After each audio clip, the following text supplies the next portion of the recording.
Bem, então, boa tarde a todos e a todas, né? Para quem não me conhece, meu nome é Darcy Hanashiro e atualmente eu estou na coordenação desse grupo de lógicas culturais e estudos transculturais e interorganizacionais. Essa é a nossa terceira live, né? A primeira foi sobre axiomas sociais. Foi apresentada pela professora Malu. Na sequência, tivemos uma discussão sobre Hofstede e Globe com o professor Jorge Jesuíno e o professor Luiz Martins. E essa é a nossa terceira live, né? Relações de trabalho em uma dignidade ambígua, que será apresentada pelo professor Dr. Fábio Aurélio Mário. Então, eu vou fazer uma pequena apresentação aqui do professor. Depois, se você quiser complementar, Fábio, fique à vontade, tá bem? Então, Fábio tem graduação em administração, em licenciatura em pedagogia, especialização em MBA em controladoria e mestrado pela Universidade Estadual de Maringá e, mais recentemente, o doutorado no PPGA da Universidade Presbiteriana Mackenzie. Bom, atualmente o professor ele se dedica ao estudo das organizações sob perspectivas antropológicas e sociológicas, como história e representações sociais, estratégia como prática social, como construção de mercados, dignidade e intimidade na compreensão da nova sociologia econômica, né? Então, o professor Fábio é um jovem pesquisador que nós entendemos que em breve se tornará uma pessoa bastante importante aí na nossa comunidade acadêmica, né? Bem, a professora Maria Luísa, ela vai mediar esta live, né? Então, falar também algumas palavras, vou falar pouco porque o currículo da professora Maria Luísa é muito extenso, né? Então, só peguei alguns pontos aqui importantes, certo? Então, a professora tem o doutorado em administração pela Universidade de São Paulo, são dois pós-doutorados, um pela Universidade Complutense de Madrid e o outro pós-doutorado no Instituto Superior de Ciências Sociais e Políticas da Universidade de Lisboa, né? Atualmente, a professora Malu professora titular do nosso programa em administração de empresas, né?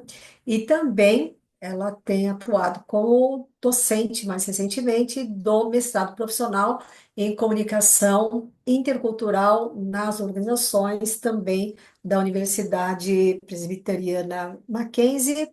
E aqui só vou ressaltar algumas atividades internacionais que são extremamente relevantes e que a professora Malu participa, né? Então, dentre elas, podemos citar que ela é membro participante do Instituto Superior de Ciências Sociais, né, do ISCSP, e presidente da associação AIETORG, e participa de algumas redes muito relevantes de pesquisas, tais como o GSN Global Social Norms, que é sediada no Institute for Future Studies, na Suécia, e da rede DHF Dignity, Honor and Face, da University of York, da Inglaterra. Então, a professora aqui tem uma presença bastante forte e internacional nessas temáticas, né? E ela se dedica basicamente não, pode falar o basicamente, né? Se dedica principalmente em lógicas transculturais e dignidade no âmbito organizacional. E nesse tema de dignidade, eu posso assegurar a todos vocês que professora é um nome muito forte, muito reconhecido no Brasil e também internacionalmente. Ela tem um livro que é uma referência em dignidade, não é? Então, nós temos aqui um prazer muito grande, não é, de ter essa live com a apresentação do Fábio e mediada pela professora Maria Luísa. Então, professora, fique à vontade se quiser falar alguma coisa sobre a IETORC, né, instituição a qual preside, tá bem? Então, muito obrigada. Gente, é um prazer enorme ter vocês aqui, acompanharem o grupo de lógicas culturais, né? Nós temos outros grupos que estudam dignidade em hospitais, dignidade na área bancária, também alguma coisa na linha de recursos humanos, um pouco, mas sob enfoque mais de comportamento organizacional, né? E este grupo de lógicas culturais é um grupo que tem estado bastante ativo, né? Eu acho que quase todos que estão aqui conhecem a ETORG. É uma associação internacional dedicada a países de língua portuguesa e língua espanhola, abrangendo Portugal, Espanha, América Latina e África, né? E ainda Macau, né? Que até bem pouco tempo praticamente português, né? Agora é integrado mais à China, né?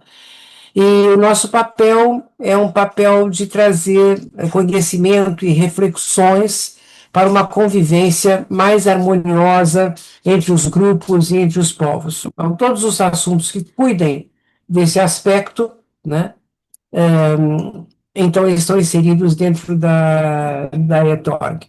Né? Quando eu falei para vocês de recursos humanos, na ETORG a gente não estuda propriamente recursos humanos, só se for comparativo, né, entre um país e outro. É que o projeto que a gente tem como base a gestão com pessoas. Né?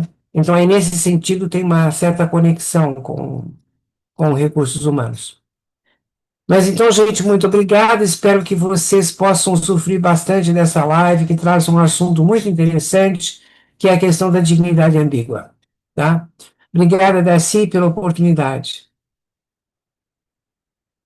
Obrigada, então, professor Fábio, por favor, se quiser dar início à sua live. E acho que o tempo é em torno de uns 40 minutos, para a gente ter uns 20 minutos de discussão. Pode ser assim? Pode ser sim. Ok, muito obrigada, então. Fique à vontade. Bom, boa tarde a todos e todas. Para mim é um imenso prazer, né, de fazer parte primeiro desse grupo, que é um braço da eTorg do que nós criamos, né? Isso aí foi no ano passado e esse ano nós já conseguimos iniciar com muitas lives. Bom, eu preparei na realidade, né? Eu tentei discorrer, por gostar bastante de filosofia, uma forma ensaística da minha apresentação. Portanto, eu preparei um breve texto, do qual eu vou compartilhar com vocês e o lerei, para que essas ideias fiquem mais. Acredito que ficariam de uma forma mais organizada, até porque, como se trata de algo, essa questão da ambiguidade dentro de uma perspectiva digna, ainda não é algo de que muitos pesquisadores têm se debruçado, então acho que convém bastante, conveniria propor então de uma forma um pouco mais reflexiva e argumentativa a partir das minhas construções, que no decorrer do doutorado daí eu também fiz. Então eu preparei um breve ensaio, utilizando já alguns diálogos do que nós temos feito, que depois eu vou compartilhar esse texto daqui com as pessoas da live também para que reflitam um pouco sobre esses elementos e que tem trazido bastante dúvidas para a gente também, e eu espero que seja muito proveitoso para todos e todas aqui. Bom, então esse texto eu chamei de dignidade, ambiguidade e liberdade. Porque eu, antes de começar a lê-lo, né, porque eu dei esse nome? Exatamente porque essa questão da ambiguidade, ela nos aparece ainda de um ponto de que carece uma discussão bem séria, que é sobre o que de fato o trabalhador enxerga para si como dignidade. Então, quando a gente enxerga esse panorama, é onde uma série de questões são nos colocadas e nós precisamos avançar um pouco nesse tipo de debate. Então, eu selecionei esse título do meu ensaio e ele começa assim: a noção de dignidade tem perpassado séculos como uma das ideias mais potentes e controversas da filosofia moral e política. Em meio às múltiplas tradições da aristocracia meritocrática, da religiosa kantiana, emerge um ponto modal que clama por maior atenção, que é a relação entre dignidade e liberdade. Uma primeira pergunta: Ser digno seria então ser livre? Ou a liberdade pode, paradoxalmente, violar a própria dignidade? Kant oferece um dos pilares mais robustos para se pensar essa relação.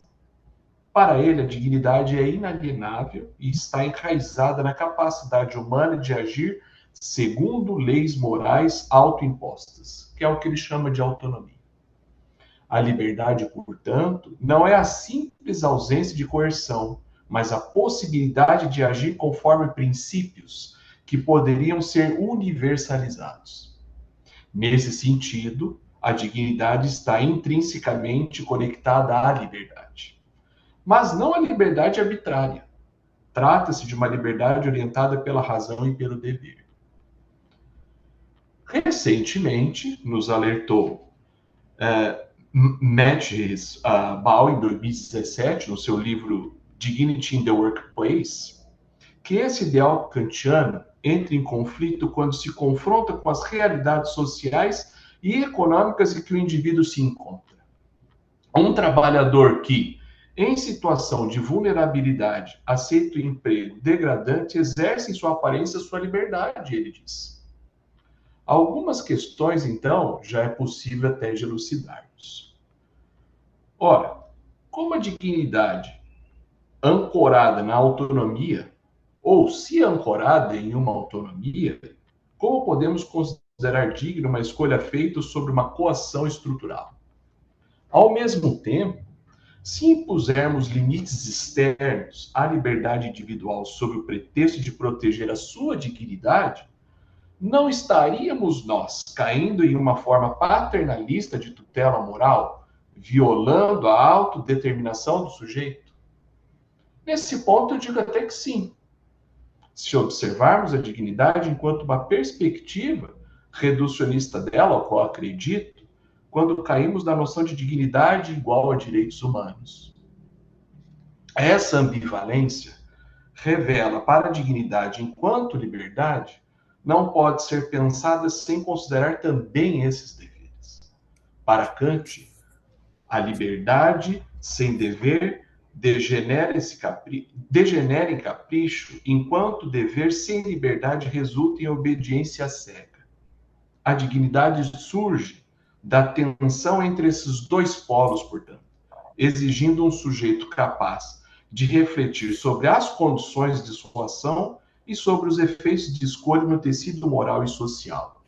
Ainda assim, Baal, em 2017, ao citar o Pico della Mirandola, em 2012, que fala sobre a genealogia da dignidade, ele aponta como o pensamento ocidental vinculou a dignidade à semelhança com Deus. Ser digno nesse contexto significava refletir um modelo superior, portar uma imagem moralmente autorizada como princípio transcendental, o próprio Deus. Ora, a dignidade, então, não era apenas um valor inerente, mas uma proximidade simbólica com o divino. Uma imagem dotada de semelhança. Entretanto, o problema dessa concepção resiste justamente naquilo que Deleuze, em A Lógica do Sentido, chama de hierarquia da cópia sobre o simulacro. O simulacro, diferentemente da cópia, não busca representar ou assemelhar a um modelo original.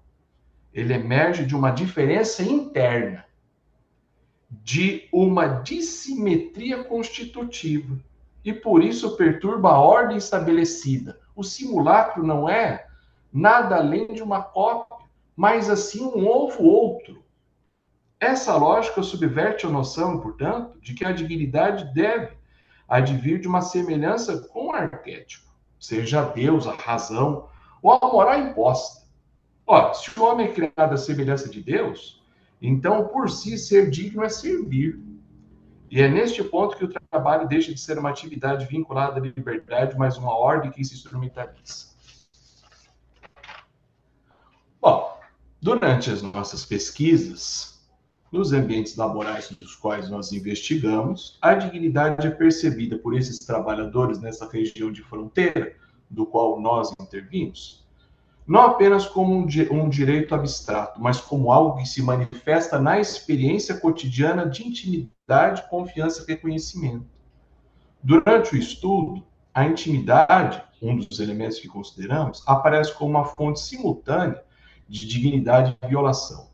Quando o trabalhador é tratado como membro da família, sua contribuição é reconhecida, seu esforço valorizado, e ele se sente que ocupa um espaço e uma posição central dentro desta organização, seja ela uma organização familiar. No entanto, essa mesma relação íntima exige ou exigia desse trabalhador lealdade incondicional. Afinal, ele é um membro da família. Estende jornadas sem remuneração, naturaliza a ausência de direitos e embaralha os limites entre a esfera pública e privada. Assim, a dignidade se torna ambígua. O que confere valor subjetivo ao trabalhador é, ao mesmo tempo, o que submete à lógica de uma instrumentalização. Nada além de um simulacro. Como uma noção introdutória, consideramos, portanto, que a dignidade ambígua é aquela que coexiste em sua própria negação, portanto. É a dignidade sentida no afeto, mas esvaziada na estrutura.